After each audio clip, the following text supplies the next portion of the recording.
This video is a work of fiction. In no way does this video insult any stream, field, people from different occupations. This video is just for entertainment purpose. It should not be taken seriously. সুমিত্রার ভৌতিক উপস্থিতি অদৃশ্য হতেই ঘরের চারপাশে অন্ধকার আরও ঘনিয়ে আসে।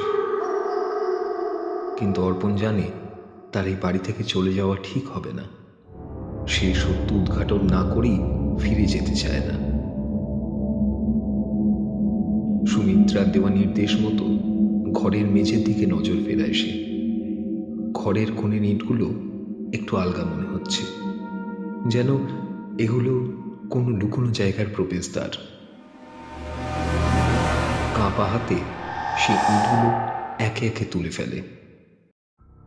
নিচে একটা সরু গহ্বর দেখা যায়, যার মধ্যে একটি পুরনো কাঠের বাক্স রাখা। বাক্সটির গায়ে জমে থাকা ধুলো আর শুকনো লাল দাগ দেখে গা শিউরে ওঠে তার। ভেতর থেকে মৃদু সুরে যেন কোনো প্রাচীন মন্ত্র উচ্চারণের শব্দ ভেসে আসছে। ভয়ে হাত কাঁপতে থাকলেও সাহস করে অর্পণ বাক্সটা খুলে ফেলে।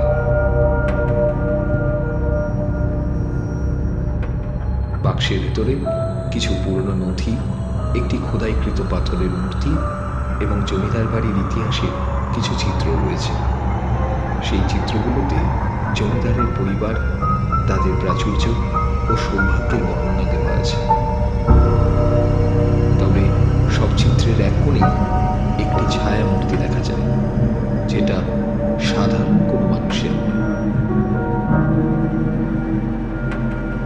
তার মুখাবয়ব অদ্ভুত, বিকৃত ও শীতল।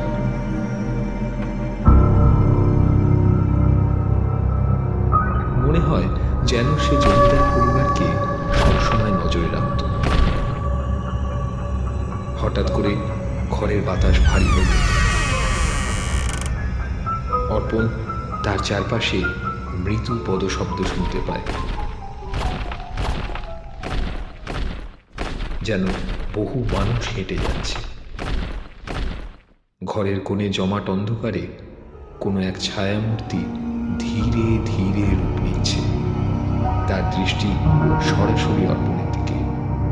তার মুখে শীতল এক হাসি, যা অর্পণের বুক কাঁপিয়ে তোলে। তবে এবার অর্পণ দৃঢ়ভাবে দাঁড়িয়ে থাকে। সে ছায়ামূর্তির দিকে সাহস করে প্রশ্ন করে, তুমি কে এবং কেন এভাবে আমায় ভয় দেখাচ্ছ?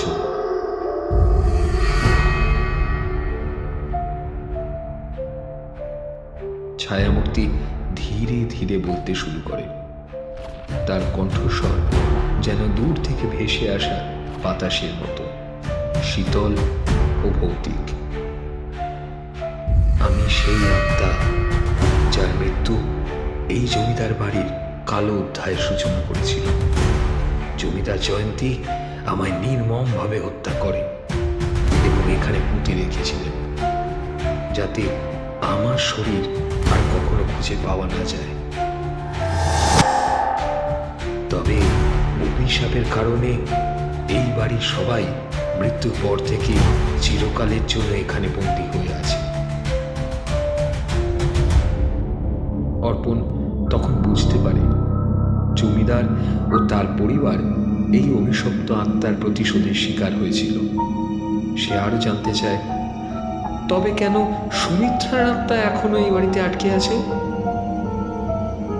ছায়ামূর্তি বলে, সুমিত্রা আমার মৃত্যুর কারণ জানতে পেরেছিলেন।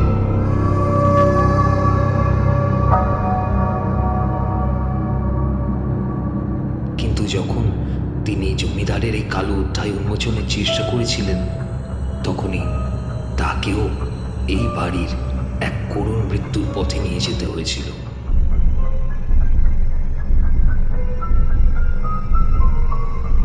জমিদারের আত্মা এখনো এই বাড়িতে বিরাজমান, কারণ তার উপর আমার অভিশাপ লেগে আছে।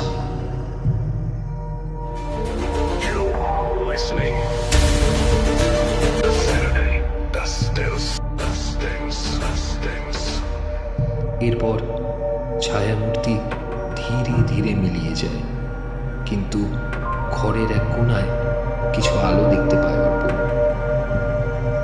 সেই আলো থেকে বেরিয়ে আসে জমিদার জয়ন্তীর প্রেতাত্মা। তার চোখ দুটি রক্তবর্ণ। সে অর্পণের দিকে গভীর দৃষ্টিতে তাকিয়ে বলে, তুমি কেন এখানে এসেছো?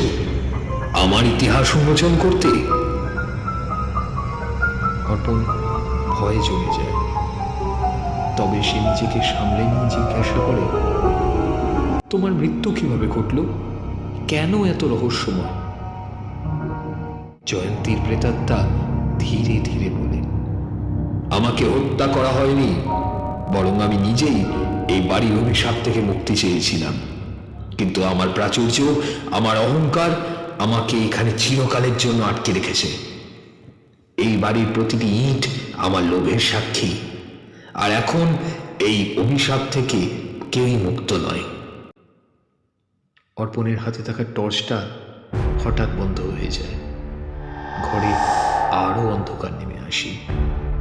সে বুঝতে পারে এই বাড়ির প্রতিটি আত্মা যেন এই মুহূর্তে তাকে ঘিরে ধরেছে। ঘরের চারপাশের অন্ধকারের মধ্যে থেকে অসংখ্য ফিসফিসানি ভেসে আসে। তুমি কখনো এই বাড়ি থেকে মুক্তি পাবে না। তুমি কখনো এই বাড়ি থেকে মুক্তি পাবে না। তুমি কখনো এই বাড়ি থেকে মুক্তি পাবে না। মুক্তি পাবে না। মুক্তি পাবে না। অর্পণ দিশাহারা হয়ে ছুটে বাইরে যাওয়ার চেষ্টা করে, কিন্তু দরজা তাকে আটকে দেয়।